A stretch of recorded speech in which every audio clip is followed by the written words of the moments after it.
వికారాబాద్ జిల్లా పరిగి మండల పరిధిలోని పెద్ద మాధారంలో బొప్పాయి పండులో అరుదైన వింత ఆకారం చోటు చేసుకుంది. గ్రామానికి చెందిన చిలకమరి సాయిరాం అనే వ్యక్తి తన ఇంటి ముందు ఉన్న బొప్పాయి చెట్టుకు కాసిన బొప్పాయిని 5 రోజుల క్రితం గణనాథుడు ముందు పెట్టాడు.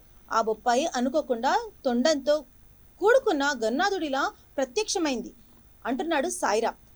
విషయం తెలుసుకున్న పలువురు భక్తులు పెద్ద ఎత్తున మండపానికి చేరుకొని ప్రత్యేక పూజలు నిర్వహిస్తున్నారు.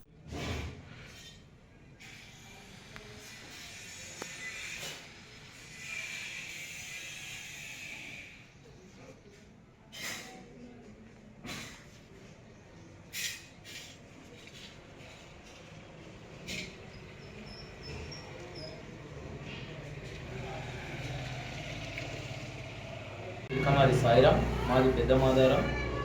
సడన్గా మేము మా వినాయకునికి మా ఇంటి ముందు ఉన్న పుక్కడి కాయను తీసుకొచ్చి వినాయకుని ముంగల పెట్టినాము. ఒక 5 రోజుల క్రితం పెట్టినాము.